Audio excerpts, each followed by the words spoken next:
ನಮಸ್ತೆ ಸ್ನೇಹಿತರೆ, ಕನ್ನಡ ದೀಪ ಯೂಟ್ಯೂಬ್ ಚಾನಲ್ಗೆ ನಿಮಗೆಲ್ಲರಿಗೂ ಆತ್ಮೀಯವಾದಂತಹ ಸ್ವಾಗತವನ್ನು ಕೋರುತ್ತಾ ಇವತ್ತಿನ ಸಂಚಿಕೆಯಲ್ಲಿ ದುರ್ಗಾಸಿಂಹ ಕವಿ ಬರೆದಿರುವಂತಹ ಪಂಚತಂತ್ರ ಕಥೆಯ ಮೊದಲನೇ ತಂತ್ರ ಭೇದ ಪ್ರಕರಣ ಇದರ ಕಥಾ ಸಾರಾಂಶವನ್ನು ನೋಡ್ತಾ ಇದ್ವಿ, ಹೌದಲ್ವಾ? ಇವತ್ತು ನಾವು 2 ಗಿಣಿಗಳ ಕಥೆಯ ಸಾರಾಂಶವನ್ನು ತಿಳ್ಕೊಬೇಕು. ಎಲ್ಲಿವರೆಗೂ ಆಗಿತ್ತು ಕತೆ ಅಂತ ಅಂದರೆ, ಪಿಂಗಳಕ್ಕನ ಮನಸ್ಸನ್ನು ಬದಲಾಯಿಸೋದಕ್ಕೆ ದಮನಕ್ಕ ಹಲವಾರು ರೀತಿಯಲ್ಲಿ ಪ್ರಯತ್ನವನ್ನು ಪಡ್ತಾ ಇರ್ತಾನೆ. ಆ ನಿಟ್ಟಿನಲ್ಲಿ ಇವತ್ತು 2 ಗಿಣಿಗಳ ಕಥೆಯನ್ನು ಕೂಡ ಪಿಂಗಳಕ್ಕನಿಗೆ ದಮನಕ್ಕ ಹೇಳ್ತಾ ಇದ್ದಾನೆ. ಈ ಎಲ್ಲ ಪ್ರಯತ್ನಗಳು ಏನಕ್ಕೋಸ್ಕರ ನಡೀತಾ ಇದ್ದಾವೆ ಹೇಳಿ? ಪಿಂಗಳಕ್ಕ ಮತ್ತು ಸಂಜೀವಕನ ನಡುವಿರುವಂತಹ ಸ್ನೇಹ ಸಂಬಂಧ ಹಾಳಾಗಬೇಕು, ವೈಮನಸ್ಸೆ ಉಂಟಾಗಬೇಕು ಅನ್ನೋ ಕಾರಣಕ್ಕೆ ದಮನಕ್ಕ ಈ ರೀತಿ ಎಲ್ಲ ಕಥೆಗಳನ್ನ ಹೇಳ್ತಾ ಇದ್ದಾರೆ. ಸರಿ, ಇವಾಗ 2 ಗಿಣಿಗಳ ಕಥೆಯನ್ನು ದಮನಕ್ಕ ಹೇಳ್ತಾ ಇದ್ದಾರೆ ಪಿಂಗಳಕ್ಕನಿಗೆ. ಏನದು ಆ ಕತೆ ಅಂತ ಅಂದರೆ, ಜನೋದಯ ಅನ್ನೋ ಒಬ್ಬ ರಾಜ ಇರ್ತಾನೆ. ಅವನು ಒಂದಿನ ಬೇಟೆ ಆಡಬೇಕು ಅಂತ ಕಾಡಿಗೆ ಹೋಗ್ತಾನೆ. ಈ ಜನೋದಯ ಬೇಟೆ ಆಡೋದಕ್ಕೆ ಕಾಡಿಗೆ ಹೋಗಿರೋಂಥ ವಿಷಯವನ್ನು ತಿಳ್ಕೊಂಡಿರೋಂಥ ಇವನೊಬ್ಬ ದಾಯಾದಿ ಅವನನ್ನು ಕೊಲ್ಲಬೇಕು ಅಂತ ಸಂಚು ಮಾಡಿ ಅವನ ಹಿಂದೆನೇ ಹಿಂಬಾಲಿಸ್ಕೊಂಡು ಹೋಗ್ತಾನೆ. ಯಾರು? ಜನೋದಯನ ದಾಯಾದಿ. ಇವನು ಮುಂದೆ ಹೋಗ್ತಾ ಇದ್ದಾನೆ, ಹಿಂದ್ಗಡೆ ದಾಯಾದಿ ಅವನ್ನ ಫಾಲೋ ಮಾಡ್ಕೊಂಡು ಹೋಗ್ತಾ ಇದ್ದಾನೆ. ಜನೋದಯನಿಗೆ ಗೊತ್ತಾಗುತ್ತೆ ನನ್ನನ್ನು ಯಾರೋ ಫಾಲೋ ಮಾಡ್ಕೊಂಡು ಬರ್ತಾ ಇದ್ದಾರೆ ಅಂತ. ಹಿಂಬಾಲಿಸ್ಕೊಂಡು ಬರ್ತಾ ಇರೋದು ದೂರದಿಂದಲೇ ನೋಡಿದಂತಹ ಈ ಜನೋದಯ, ಈತ ನನ್ನ ವೈರಿ, ನನ್ನ ಸಂಹಾರಕ್ಕೆ ಈ ಥರ ಹೊಂಚಾಕಿ ಬರ್ತಾ ಇದ್ದಾನೆ. ನಾನು ಯಾಕೆ ನಿಷ್ಕಾರಣವಾಗಿ ಸಾಯಬೇಕು, ಅದು ಈ ಕಾಡಲ್ಲಿ? ಬದುಕಿದವನೇ ಬಂಟ ಅನ್ನೋ ನಾಣ್ಣುಡಿಯಂತೆ ನಾನಿವತ್ತು ನಾನು ಬದುಕಲೇಬೇಕು ಅಂತ ಅಂದ್ಬಿಟ್ಟು ಮನಸ್ಸಿನ ವೇಗಕ್ಕೂ ಮಿಗಿಲನ್ನೋ ರೀತಿಯಲ್ಲಿ ತನ್ನ ಕುದುರೆಯನ್ನು ಓಡಿಸಿ ಆ ದಾಯಾದಿಯ ಕಣ್ಣನ್ನು ತಪ್ಪಿಸಿ ಬೇಡರ ಬಿಡಾರದ ಹತ್ರ ತಲುಪ್ತಾರೆ. ಯಾರು? ಜನೋದಯ. ತುಂಬ ದೂರದಿಂದ ಬಂದ್ಬಿಟ್ಟಿದ್ದ ಅಲ್ವಾ, ಅವನಿಗೆ ತುಂಬಾ ಆಯಾಸ ಆಗೋಗ್ಬಿಟ್ಟಿರುತ್ತೆ. ಕುದುರೆ ಮೇಲೆ ಕುತ್ಕೊಂಡ್ಬಂದಿರೋಂಥ ಇವನಿಗೆ ಇಷ್ಟು ಆಯಾಸ ಆಗಿದೆ ಅಂತಂದರೆ ಇವನನ್ನು ಹೊತ್ಕೊಂಡ್ಬಂದಿರೋಂತಹ ಕುದುರೆಗೆ ಎಷ್ಟು ಆಯಾಸ ಆಗಿರಬೇಕು, ಹೌದಲ್ವಾ? ಹಾಗಾಗಿ ಇವಾಗ ಜನೋದಯ ಏನು ಮಾಡ್ತಾನೆ, ಇಲ್ಲಿ ಸ್ವಲ್ಪ ವಿಶ್ರಮಿಸ್ಕೊಂಡು ಆನಂತರ ಮುಂದುವರಿಯೋಣ ಅಂತ ಅಂದ್ಕೊತಾನೆ. ಯಾರು? ಜನೋದಯ. ಈಗ ಅಂದ್ಕೊಂಡಿತ್ತಷ್ಟೇ, ಯಾಕಂದರೆ ಅದು ಬೇಡರ ಬಿಡಾರ ಅಲ್ವಾ. ಆ ಬೇಡರ ಬಿಡಾರದಲ್ಲಿ ಒಂದು ಪಂಜರದ ಗಿಳಿ ಇರುತ್ತೆ. ಆ ಗಿಳಿ ತನ್ನ ಅಧಿಪತಿಯಾಗಿರುವಂತಹ ಕಿರಾತಾಧೀಶನಿಗೆ, ಎಲೈ ಶಬರ ರಾಜ, ಬಗೆ ಬಗೆಯ ಚಿನ್ನದ ಆಭರಣವನ್ನು ತೊಟ್ಟಿರುವಂತಹ ಒಬ್ಬ ವ್ಯಕ್ತಿ ತುಂಬ ಭೀತಿಯಿಂದ ಇಲ್ಲಿಗೆ ಬರ್ತಾ ಇದ್ದಾನೆ. ನೀನು ಅವನನ್ನು ಅಡ್ಡಗಟ್ಟಿ ಅವನ ಬಳಿ ಇರುವಂತಹ ಐಶ್ವರ್ಯವನ್ನು ವಶಪಡಿಸ್ಕೊ, ನೀನು ತಗೋ ಅಂತ ಆ ಗಿಡಿ ತನ್ನ ಒಡೆಯನಿಗೆ ಹೇಳ್ತಾ ಇರುತ್ತೆ. ನೋಡಿ, ಈ ಮಾತನ್ನ ಅಲ್ಲೇ ನಿಧಾನಕ್ಕೆ ನಡ್ಕೊಂಡು ಬರ್ತಾ ಇದ್ನಲ್ವಾ ಆ ರಾಜಕುಮಾರ ಜನೋದಯ, ಅವನು ಕೇಳಿಸ್ಕೊಂಡು ತುಂಬಾ ಭಯಭೀತನಾಗಿ ಅಲ್ಲಿ ಒಂದು ಕ್ಷಣನೂ ನಿಂತ್ಕೊಳ್ದೆ ಅಲ್ಲಿಂದ ಮುಂದೆ ಹೋಗ್ಬಿಡ್ತಾನೆ. ಕುದುರೆನ ಕರ್ಕೊಂಡು ಸ್ವಲ್ಪ ದೂರ ಮುಂದಕ್ಕೆ ನಡ್ಕೊಂಡು ಹೋಗ್ಬಿಡ್ತಾನೆ. ಯಾವ ಕಡೆ ಹೋಗ್ತಾ ಇದ್ದಾನೆ ಈಗ ಅಂತ ಅಂದರೆ, ಒಂದು ದಟ್ಟವಾಗಿರುವಂಥ ಅರಣ್ಯದ ಕಡೆಗೆ ಇವಾಗ ನಡ್ಕೊಂಡು ಹೋಗ್ತಾ ಇದ್ದಾನೆ. ಸ್ವಲ್ಪ ದೂರ ಹೋಗ್ತಾ ಇದ್ದಾನೆ ಹಾಗೆ ನಡ್ಕೊಂಡು. ತುಂಬ ಸುಸ್ತಾಗಿದೆ ಅವನಿಗೆ.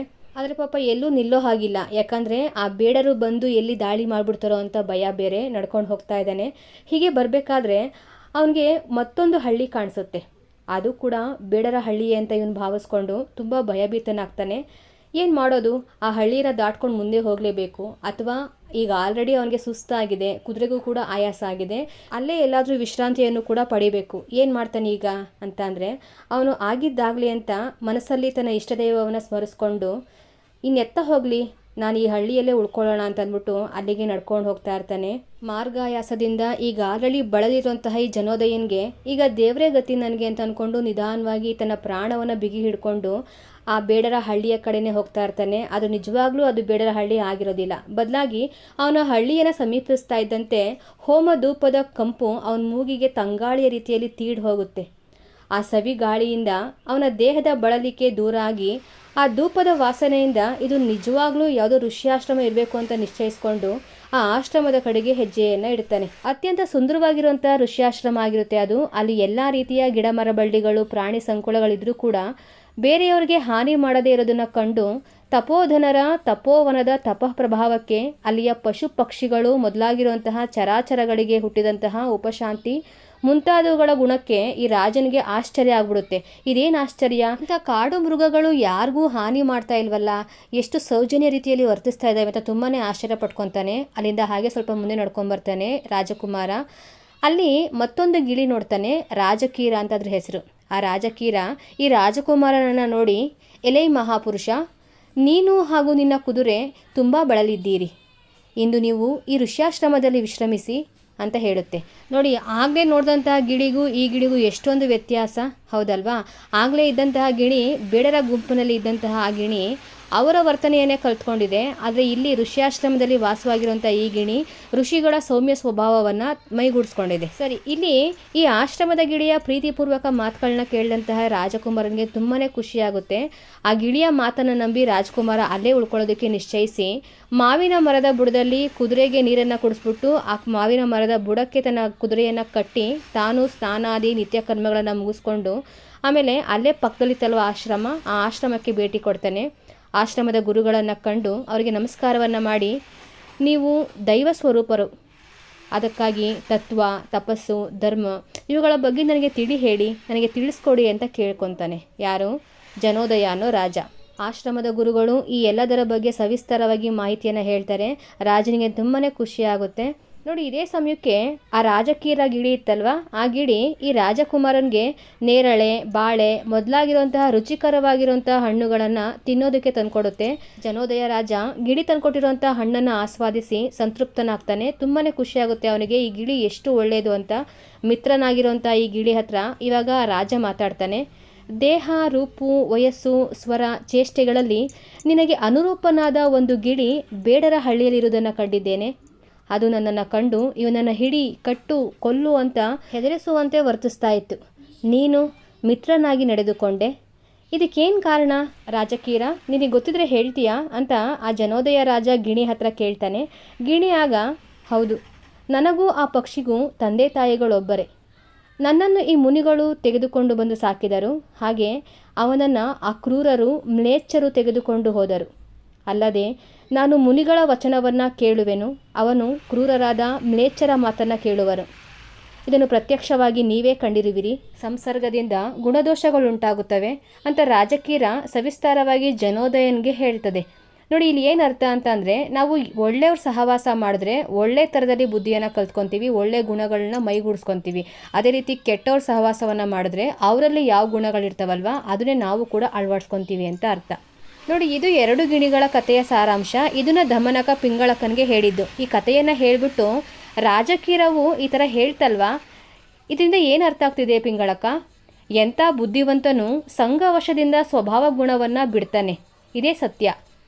ನಾನು ಏನನ್ನ ಹೇಳಿದ್ರೂ ನೀನು ಮೌನವಾಗಿಯೇ ಇದೆಯಾ? ಇದು ನಿನ್ನ ಪೂರ್ವಜನ್ಮದ ದುಷ್ಕೃತ್ಯ ಅಂತ ನೊಂದು ನುಡಿತಾನೆ ದಮನಕ. ಇಷ್ಟೊತ್ತು ದಮನಕ ಹೇಳಿರೋಂಥ ಮಾತು ಕೇಳಿ ಕೇಳಿ ಪಿಂಗಳಕನಿಗೆ ಸಾಕು ಹೋಗ್ಬಿಟ್ಟಿರುತ್ತೆ. ಈಗ ಪಿಂಗಳಕ ಮಾತಾಡ್ತಾನೆ. ಸಂಜೀವಕನನ್ನು ನಾನು ಓಡಿಸುವವನಲ್ಲ. ಹಲವು ರೀತಿಯಲ್ಲಿ ಹೇಳಿದ ನಿನ್ನನ್ನು ನಿವಾರಿಸಲಾರದೆ ನಾನು ಮೌನವಾಗಿದ್ದರೂ ನೀನು ಬಿಡದೆ ಆ ಪ್ರಾಣಿಯ ಮೇಲೆ ನಿಷ್ಕಾರಣವಾಗಿ ವಿರೋಧವನ್ನು ಕಟ್ಟುತ್ತಿರುವೆ. ನಿನಗೆ ಕೈಯೊಡ್ಡಿ ಬೇಡಿಕೊಳ್ಳುವೆ, ಇನ್ನಾದರೂ ಆ ಪ್ರಾಣಿಯ ಬಗ್ಗೆ ನೀನು ಉಸಿರೆತ್ತದಿರು. ಪಿಂಗಳಕನ ಈ ದೃಢ ನಿರ್ಧಾರವನ್ನು ಕೇಳಿ ದಮನಕನಿಗೆ ಆಶ್ಚರ್ಯ ಆಗೋಗ್ಬಿಡುತ್ತೆ. ಯಪ್ಪ, ಇವ್ನಿಗಿನ್ನು ಯಾವ ರೀತಿನಪ್ಪ ಹೇಳೋದು? ಯಾವ ಥರದಲ್ಲಿ ಇವನ ಮನಸ್ಸನ್ನು ಬದಲಾಯಿಸೋದು? ಈ ಮರಳನನ್ನು ಹೇಗೆ ಹೋಲಿಸ್ಕೊಳ್ಳಿ ನಾನು? ಯಾವ ಥರದಲ್ಲಿ ನಾನು ವೈರತ್ವವನ್ನು ಉಂಟು ಮಾಡಲಿ ಅಂತ ನನಗೆ ತಾನೇ ಅಂದ್ಕೊಂಡು ಮತ್ತೆ ಮಾತಾಡ್ತಾನೆ ಪಿಂಗಳಕನ ಹತ್ರ ದಮನಕ. ಆ ಸಂಜೀವಕನನ್ನು ಸಾಧು ಸಜ್ಜನನನ್ನಾಗಿ ಮಾಡಿ ನನ್ನನ್ನು ದುಷ್ಟನೆಂದು ಜಡಿದು ನೀನು ಈ ಥರ ನುಡಿದ್ಬಿಟ್ಟಲ್ಲ. ಆದರೂ ಪರವಾಗಿಲ್ಲ, ನಿಮಗೆ ಇನ್ನೊಂದು ಬಾರಿ ಹೇಳಿ ನೋಡ್ತೀನಿ. ಇಷ್ಟರಾದವರು ನಿವಾರಿಸಿದರೂ ಕೇಳದೆ ದುಷ್ಟರನ್ನು ಒಳಕ್ಕೆ ಸೇರಿಸಿ ಕೆಟ್ಟು ಹೋದವರ ಕಥೆಗಳನ್ನು ಹೇಳ್ತೀನಿ, ಕೇಳಿಸ್ಕೊಳ್ಳಿ ಅಂತ ಅಂದ್ಬಿಟ್ಟು ಇಲ್ಲಿ ತಿಗಣೆಯಂ ಕೂರೆಯಂ, ಈ ತಿಗಣೆ ಮತ್ತು ಕೂರೆಯ ಕಥೆಗಳನ್ನ ಹೇಳುತ್ತೆ ದಮನಕ. ಯಾರಿಗೆ? ಪಿಂಗಳಕನಿಗೆ. ಅದಾದಮೇಲೆ ಕೃಷ್ಣ ಕಾಳೋರಗದ ಕಥೆಯನ್ನು ಹೇಳುತ್ತೆ, ರಾಜಹಂಸ ಅಂದೆಯ ಕಥೆಯನ್ನು ಕೂಡ ಹೇಳುತ್ತೆ. ಈ ಎಲ್ಲ ರೀತಿಯ ಅನೇಕ ಉಪಕಥೆಗಳನ್ನು ಕುರಿತು ದೃಷ್ಟಾಂತಗಳನ್ನು, ನೀತಿಶಾಸ್ತ್ರದ ಅಭಿಪ್ರಾಯವನ್ನು ಹೇಳಿ ಆದಮೇಲೆ ದಮನಕ ಈಗ ಮತ್ತೆ ರಾಜನ ಹತ್ರ ಮಾತಾಡುತ್ತೆ. ಮಹಾಪ್ರಭು, ನಾವು ಯಾವಾಗಲೂ ನಿಮ್ಮ ಒಳಿತನ್ನೇ ಬಯಸುವವರು. ನಾನು ಕಾರ್ಯ ಸಾಹಸನಲ್ಲದೆ ಖಡ್ಗ ಸಾಹಸನಲ್ಲ. ಹಾಗಿದ್ದರೂ ನನಗೆ ತಿಳಿದ ಎಲ್ಲ ವಿಚಾರಗಳನ್ನು ಚೆನ್ನಾಗಿ ಭಿನ್ನಯಿಸಿದ್ದೇನೆ. ಇನ್ನು ನನ್ನಲ್ಲಿ ಯಾವುದೇ ದೋಷವಿಲ್ಲ. ಮುಂದಾಗುವುದನ್ನು ನೀನೇ ಬಲ್ಲೆ ಅಂತ ದಮನಕ ತನ್ನ ಮಾತನ್ನು ಹೇಳಿ ಮುಗಿಸುತ್ತೆ. ಇಷ್ಟೊತ್ತಿಗಾಗಲೇ ಪಿಂಗಳಕನ ಮನಸ್ಸನ್ನು ಅರ್ಧದಷ್ಟು ಬದಲಾಯಿಸಿರುತ್ತೆ. ಇವಾಗ ಪಿಂಗಳಕ ಮಾತಾಡುತ್ತೆ. ನೀನು ನನಗೆ ಇಷ್ಟೆಲ್ಲ ಒತ್ತಾಯದಿಂದ ಬುದ್ಧಿ ಹೇಳಿದುದೆಲ್ಲ ನನ್ನ ಹಾನಿ ವೃದ್ಧಿಗಳು ನಿನ್ನದಾದುದರಿಂದ ಹೇಳಿದೆಯಷ್ಟೇ. ನಾನು ಇಲ್ಲಿಯವರೆಗೆ ಯಾಕೆ ವಿರೋಧ ಮಾಡ್ತಾ ಇದ್ದೆ ಅಂತ ಅಂದರೆ, ಆ ಸಂಜೀವಕನು ಕೂಡ ಒಂದು ಪಶು ಅಲ್ವಾ? ನಾನಾದರೂ ಮೃಗರಾಜ. ಅದನ್ನು ಹೇಗೆ ಕೊಲ್ಲಲಿ? ನನ್ನನ್ನು ಆಶ್ರಯಿಸಿ ಬಂದಿರುವಂತಹ ಆ ಪ್ರಾಣಿಯನ್ನು ರಕ್ಷಿಸೋದು ನನ್ನ ಜವಾಬ್ದಾರಿ ಅಲ್ವಾ? ಅದನ್ನು ಹೇಗೆ ಕೊಲ್ಲಲಿ? ನೀನು ಹೇಳಿರೋದ್ರಲ್ಲಿ ಯಾವುದೇ ತಪ್ಪಿಲ್ಲ. ಅರಸನಾದವನು ಮಂತ್ರಿಯ ಮಾತನ್ನು ಅಂಗೀಕರಿಸಲೇಬೇಕು. ನಾನು ನೀನು ಹೇಳಿದಂತೆ ಸಂಜೀವಕನಿಗೆ ಏನು ಮಾಡಬೇಕೋ ಅದನ್ನೇ ಮಾಡ್ತೀನಿ. ಆದರೆ ನನಗೆ ಅವ್ನು ನಿಜವಾಗ್ಲೂ ಎರಡು ಬಗೆತಾ ಇದ್ದಾನ? ನನ್ನ ವಿರುದ್ಧವಾಗಿ ಅವನೇನಾದರೂ ಮಾಡ್ತಾ ಇದ್ದಾನ, ಅದು ನಾನು ಹೇಗೆ ತಿಳ್ಕೊಳ್ಳೋದು, ಅದನ್ನು ಯಾವ ರೀತಿ ತಿಳ್ಕೊಳ್ಳೋದು ಅಂತ ಪಿಂಗಳಕ ಕೇಳುತ್ತೆ. ಈಗ ದಮನಕ, ದೇವ, ನೀವು ಏಕಾಂಗಿಯಾಗಿದ್ದಂಥ ಸಮಯದಲ್ಲಿ ಸಂಜೀವಕನು ನಿಮ್ಮಲ್ಲಿಗೆ ಎಂದಿನಂತೆ ಬರುವ ರೀತಿ ಬಿಟ್ಟು ಇದ್ದಕ್ಕಿದ್ದಂತೆ ಬಂದು ನಿಮಗೆ ಅತಿ ಹತ್ತಿರವೂ ಅಲ್ಲದ ಅತಿ ದೂರವೂ ಅಲ್ಲದ ಜಾಗದಲ್ಲಿ ನಿಂತು ಹಿಂದೆ ಮುಂದೆ ಎಡಬಲಗಳನ್ನು ಹೆದರಿದವಂತೆ ನೋಡ್ತಾ ಇದ್ದಾನೆ ಅಂತಂದರೆ ಖಂಡಿತವಾಗ್ಲೂ ನಿಮಗೆ ಎರಡೆಣಿಸಿ ಬಂದವನೆಂದು ನೀವು ತಿಳ್ಕೊಬೇಕು ಅಂತ ಹೇಳ್ತಾನೆ. ಅಂದರೆ ನಿಮಗೇನೋ ಕೆಟ್ಟದ್ದನ್ನು ಮಾಡಿ ಬಂದಿದ್ದಾನೆ ಅಂತ ನೀವು ಅರ್ಥ ಮಾಡ್ಕೊಬೇಕು ಅಂತ ಪಿಂಗಳಕನಿಗೆ ದಮನಕ ಹೇಳ್ತಾ ಇದ್ದಾನೆ. ಅದಕ್ಕೆ ಪಿಂಗಳಕ ಸಿಟ್ಟಾಗಿ, ನೋಡಿ ಬರೀ ಬಾಯಿ ಮಾತಿಗೆ ಪಿಂಗಳಕನಿಗೆ ಎಷ್ಟೊಂದು ಕೋಪ ಬರ್ಸ್ಬಿಟ್ಟ ದಮನಕ. ಕೊಬ್ಬಿದ ಎತ್ತನ್ನು ಭುಜಬಲದಿಂದ ಹಿಡಿದು ಸೀಳಿ ಅದನ್ನು ಕೊಂದು ನಾಳೆಯೇ ನಿಮಗೆ ಹಬ್ಬವನ್ನು ಮಾಡಿಸುತ್ತೇನೆ ಅಂತ ತುಂಬ ಕೋಪದಲ್ಲಿ ಪಿಂಗಳಕ ಮಾತಾಡ್ತಾನೆ. ಪಾಪ ಇಲ್ಲಿ ಸಂಜೀವಕ್ಕಂದು ಯಾವುದೇ ತಪ್ಪಿರೋದಿಲ್ಲ. ಈಗ ದಮನಕ ಮಹಾಪ್ರಸಾದ ಅಂತ ರಾಜನಿಗೆ ಹೇಳಿ ತನಗೆ ತಾನೇ ಅನ್ಕೊತಾನೆ, ನಾನಿನ್ನು ಮಾತನಾಡದಿದ್ದರೆ ಯಾರಾದರೂ ದೂತರನ್ನು ಹಟ್ಬಿಡ್ತಾನೆ, ಅವನು ಬೇರೆಯವ್ರನ್ನ ಕಳಿಸ್ಬಿಡ್ತಾನೆ. ನಾನು ಈಗಲೇ ಆ ಸಂಜೀವಕನ ಹತ್ರ ಹೋಗ್ಬಿಟ್ಟು ಅವನಿಗೆ ಕೋಪ ಬರುವಂಥ ರೀತಿಯಲ್ಲಿ ಮಾಡಬೇಕು, ಆನಂತರದಲ್ಲಿ ರಾಜನ ಮುಂದೆ ತಂದು ನಿಲ್ಲಿಸಬೇಕು ಅಂತ ಅಂದ್ಕೊಂಡು ರಾಜನಿಗೆ ಕೈ ಮುಗಿದು ಅಲ್ಲಿಂದ ದಮನಕ ಹೊರಡ್ತಾನೆ. ಎಲ್ಲಿಗೆ ಬರ್ತಾ ಇದ್ದಾನೆ ಇವಾಗ? ಸಂಜೀವಕನನ್ನು ಭೇಟಿಯಾಗೋದಕ್ಕೆ ಬರ್ತಾ ಇದ್ದಾನೆ. ನೋಡಿ, ಮಾರ್ಗ ಮಧ್ಯೆ ದಮನಕ ಈ ಥರ ಅಂದ್ಕೊತಾನೆ, ಕಠಿಣ ಹೃದಯ ಆಗಿರುವಂತಹ ಆ ಮೃಗರಾಜನನ್ನೇ ನನ್ನ ಮಾತು ಕೇಳೋ ಥರ ಮಾಡಿಕೊಂಡೆ, ಇನ್ನು ಮೃದು ಹೃದಯನಾಗಿರುವಂಥ ಸಂಜೀವಕನನ್ನು ಭೇದಿಸೋದು ಯಾವ ಮಹಾಕಾರ್ಯ, ಅದು ನನ್ನಿಂದ ಆಗೇ ಆಗುತ್ತೆ ಅಂತ ತುಂಬ ದೀನನಾಗಿ ವಿಷಾದ ಸ್ಥಿತಿಯಿಂದ ಅವನು ಮುಂದೆ ಬಂದು ನಿಂತ್ಕೊತಾನೆ. ದಮನಕ ಯಾರ ಮುಂದೆ? ಸಂಜೀವಕನ ಮುಂದೆ ನಿಂತ್ಕೊತಾನೆ. ಪಾಪ ಅವನಿಗೆ ಗೊತ್ತಿಲ್ಲ ಇವನು ಈ ಥರ ಸಂಚು ಮಾಡ್ಕೊಂಡು ಬಂದಿದ್ದಾನೆ ಅಂತ. ಸಂಜೀವಕನ ಎತ್ತಿಗೆ ಮಿತ್ರನನ್ನು ಬರ್ಮಾಡ್ಕೊಳ್ಳೋಂಥ ರೀತಿಯಲ್ಲಿ ಬಹಳ ಸಂಭ್ರಮದಿಂದ ಸಂಜೀವಕ ದಮನಕನನ್ನು ಸ್ವಾಗತ ಮಾಡ್ಕೊಳ್ಳುತ್ತೆ. ಆಮೇಲೆ ಈ ದಮನಕನ ಮುಖ ತುಂಬ ಬಾಡೋಗ್ಬಿಟ್ಟಿರುತ್ತಲ್ಲ, ಇದಕ್ಕೇನು ಕಾರಣ, ಯಾಕೆ ಇಷ್ಟೊಂದು ಬೇಸರದಲ್ಲಿದೆಯಾ ಅಂತ ಸಂಜೀವಕ ಕೇಳುತ್ತೆ. ಯಾರನ್ನ? ದಮನಕನ ಹತ್ರ. ಈಗ ದಮನಕ ಮಾತಾಡುತ್ತೆ, ಅರಸನನ್ನು ಓಲೈಸುವವರ ಐಶ್ವರ್ಯ ಪರಾಧೀನವಾದುದು, ಅವರ ಚಿತ್ತ ಎಂದಿಗೂ ಸುಖವನ್ನು ಪಡೆಯದು, ಜೀವಿಸುವುದಕ್ಕೂ ನಿಶ್ಚಯವಲ್ಲ. ಅಲ್ಲದೆ ಆಚಾರ್ಯರು ಅರಸರು ಸಮಾನಶೀಲರು, ಅವರಲ್ಲಿ ಪರಿಚಯ ಅಭ್ಯಾಸಗಳೆಂಬುದಿಲ್ಲ, ಮಿತ್ರತ್ವವೂ ಇಲ್ಲ. ಕೋಪಗೊಂಡರಾದರೆ ಪ್ರಯತ್ನದಿಂದ ಅನೇಕ ಕಾಲ ಮಾಡಿದ ಶುಶ್ರೂಷೆಯನ್ನು ಮೇಘಗಳು ಧೂಳನ್ನು ಕೆಡಿಸುವಂತೆ ನಾಶಗೊಳಿಸುವರು. ಸ್ಥಿತಿಸಾರವಲ್ಲದ ರಾಜನನ್ನು ಓಲೈಸಿ ಪಡೆಯುವ ಧನಲಾಭಕ್ಕಿಂತ ಉನ್ನತವಾದಂತಹ ಗಿರಿಯ ಗುಹೆಯಲ್ಲಿ ಬದುಕುವುದೇ ಲೇಸು ಅಂತ ಈ ರೀತಿ ದಮನಕ ಪರೋಕ್ಷವಾಗಿ ಆ ವೃಷಭಕ್ಕೆ ಭಯಭ್ರಾಂತಿ ಹೆಚ್ಚಾಗುವಂಥ ರೀತಿಯಲ್ಲಿ ಚಿಂತಾಕ್ರಾಂತನಾಗಿ ಮಾತಾಡುತ್ತೆ. ಪಾಪ ವೃಷಭ ಅಂದರೆ ಸಂಜೀವಕನಿಗೇನು ಅರ್ಥನೇ ಆಗೋದಿಲ್ಲ. ಯಾಕೆ ಈ ಥರ ಒಕ್ಟೊಕ್ಟಾಗಿ ಮಾತಾಡ್ತಾ ಇದೆಯಾ, ಇರೋದನ್ನ ಹೇಗಿದೆಯೋ ಅದೇ ಥರ ನೇರವಾಗಿ ಹೇಳಬಾರ್ದು ನನ್ನ ಹತ್ರ ನೀನು ಅಂತ ಸಂಜೀವಕ ಕೇಳುತ್ತೆ. ಈಗ ಮತ್ತೆ ದಮನಕ, ರಾಜರ ಓಲಗವೆಂದರೆ ಅಂಜುವೆನೆಂದು ನೀನವತ್ತು ಹೇಳಿದ್ದೆ, ಆದರೂ ಕೂಡ ನಾನು ನಿನ್ನನ್ನು ನಂಬಿಸಿ ಒತ್ತಾಯದಿಂದ ನಮ್ಮ ಅರಸರ ಆಳನ್ನಾಗಿ ಮಾಡಿದೆ. ನೀನು ಮೃತ್ಯುಭಾವದಿಂದ ನಡೆದುಕೊಂಡೆ. ಆದರೆ ಆ ಪಿಂಗಳಕ ಇನ್ನು ನಿರ್ನಿಮಿತ್ತವಾಗಿ ತನ್ನ ಆಸ್ಥಾನದಲ್ಲಿ ನಿನ್ನ ಬಗೆಗೆ ಸಿಟ್ಟಾಗಿ ಸಂಜೀವಕನನ್ನು ಕೊಲ್ಲದೆ ಬಿಡನು ಅಂತ ಇದ್ದಕ್ಕಿದ್ದಂತೆ ಮರ್ಯಾದೆಗೆಟ್ಟು ಮಾತಾಡ್ಬಿಟ್ಟ. ಅದನ್ನು ನಾನು ಕೇಳಿಯೂ ನಿನಗೆ ತಿಳಿಸದೇ ಇದ್ದಲ್ಲಿ ವಿಶ್ವಾಸಘಾತಕನೂ ಮಿತ್ರದ್ರೋಹಿಯೂ ಆಗುವೆನೆಂದು ತಿಳಿಸಿ ಹೋಗೋಣ ಅಂತ ಬಂದೆ. ದಮನಕನ ಈ ಮಾತು ಕೇಳಿ ಸಂಜೀವಕನಿಗೆ ಜೀವವೇ ಹೋಗೋವಂಥ ರೀತಿಯಲ್ಲಿ ಆಗೋಗ್ಬಿಡುತ್ತೆ. ಯಾಕಂದರೆ ಅವನನ್ನು ಪ್ರಾಣ ಸ್ನೇಹಿತ ಅಂತ ನಂಬ್ಕೊಂಡಿತ್ತಲ್ವ, ಹಾಗಾಗಿ ಏನೂ ತಪ್ಪು ಮಾಡ್ದಲ್ಲಿರೋಂಥ ನನ್ನನ್ನು ಯಾಕೆ ಸಾಯಿಸೋದಕ್ಕೆ ಹೊರಟಿದೆ ಇದು ಅಂದ್ಬಿಟ್ಟು ಒಂದು ರೀತಿ ಭಯ ಆಗ್ಬಿಡುತ್ತೆ ಸಂಜೀವಕನಿಗೆ. ಆದರೂ ಕೂಡ ಅದಕ್ಕೆ ಸ್ವಲ್ಪ ಧೈರ್ಯ ಇರುತ್ತೆ. ಯಾಕಂದರೆ ಕನಸು ಮನಸ್ಸುಗಳಲ್ಲಿ ತನಗೆ ಮನೋವಚನ ಕಾರ್ಯಕರ್ಮಗಳಲ್ಲಿ ಹಿತನೂ ಭಕ್ತನೂ ಆಗಿರುವವನ ಮೇಲೆ ವಿನಾಕಾರಣ ಆ ಮೃಗರಾಜ ಯಾಕೆ ತಾನೇ ಕೋಪಿಸ್ಕೊಳ್ತಾನೆ? ಅಲ್ಲದೆ ಅವನಿಗೆ ನಾನು ಯಾವ ರೀತಿಯಲ್ಲೂ ಕೆಡುಕನ್ನು ಉಂಟು ಮಾಡಿಲ್ಲ, ನಿಷ್ಕಾರಣವಾಗಿ ನನ್ನ ಮೇಲೆ ಯಾಕೆ ಮುನ್ಸ್ಕೊತಾನೆ? ಬಹುಶಃ ಇರ್ಬೋದು. ಒಂದಲ್ಲ ಒಂದು ರೀತಿಯಲ್ಲಿ ಯಾವುದೋ ಕಾರಣದಿಂದ ಗೆಳೆಯರು ಹಗೆಗಳನ್ನು ಸಾಧಿಸ್ತಾರೆ. ಆ ಕಾರಣವನ್ನು ತಿಳ್ಕೊಂಡು ಹಗೆತನವನ್ನು ಕಳಿಬೇಕಲ್ವಾ? ಆ ಥರ ಒಂದು ನೀತಿ ಇದೆ. ಹಾಗಾಗಿ ಆ ಮೃಗೇಂದ್ರನಿಗೂ ನನಗೂ ಯಾವ ಕಾರಣಕ್ಕೆ ವೈರತ್ವ ಉಂಟಾಗಿದೆ ಅದು ನಿನಗೆ ಗೊತ್ತಿದ್ರೆ ದಯವಿಟ್ಟು ನನಗೆ ಹೇಳು, ನನಗಂತೂ ಏನೂ ತೋಚ್ತಾ ಇಲ್ಲ ಅಂತ ಬಹಳ ದೀನನಾಗಿ ಸಂಜೀವಕ ದಮನಕನ ಹತ್ರ ಕೇಳ್ತಾನೆ. ಈಗ ದಮನಕ ಏನೋಪ್ಪ ನನಗೆ ಆ ಕಾರಣ ಗೊತ್ತಿಲ್ಲ ಅಂತ ಹೇಳುತ್ತೆ. ಸಂಜೀವಕ ಇವಾಗ ಮತ್ತೆ ಅಂದ್ಕೊಡುತ್ತೆ, ನಾನು ಹೇಳಿರೋಂತಹ ಧರ್ಮವಚನವನ್ನು ಹಿತವಚನವನ್ನು ಬಿಟ್ಟು ಮತ್ತೆ ದುಷ್ಟ ಮಂತ್ರಿಗಳ ಮಾತನ್ನು ಆ ಮೃಗರಾಜ ಕೇಳಿದೆ ಇವಾಗ. ಹಾಗಾಗಿ ಈ ಥರ ಗುಣಗಳನ್ನು ಮೈಗೂಡಿಸ್ಕೊಂಡಿದೆ. ದುರ್ಜನನನ್ನು ಸೇರಿದರೆ ಸಿಹಿ ನೀರಿನ ನದಿಗಳು ಅಪೇಯವಾದ ಸಮುದ್ರವನ್ನು ಸೇರಿದ ಹಾಗೆ ದೋಷಗಳೇ ಆಗ್ತವೆ. ಅದೇ ರೀತಿ ನನ್ನ ಗೆಳೆಯ ಕೂಡ ಆಗಿದ್ದಾನೆ. ದುರ್ಜನರಿಗೆ 100 ಒಳ್ಳೆಯದನ್ನು ಮಾಡಿದರೂ ಕೆಡುವುದು, ಅರಿಯದವನ ಮುಂದೆ 100 ಸುಭಾಷಿತವನ್ನು ಓದಿದರೂ ಕೆಡುವುದು. ಅರಸರ ಸೇವೆಯನ್ನು ಮಾಡುವುದು ತಪಸ್ವಿಗಳಿಂದಲೂ ಸಾಧ್ಯವಿಲ್ಲ. ಪರಸೇವೆ ಎಂಬುದು ಕತ್ತಿಯ ಅಲಗನ ನೆಕ್ಕಿದಂತೆಯೂ ಸಿಂಹವನ್ನು ಆಲಂಗಿಸಿದಂತೆಯೂ ಸರ್ಪಿಣಿಯನ್ನು ಚುಂಬಿಸಿದಂತೆಯೂ ಇರುತ್ತದೆ.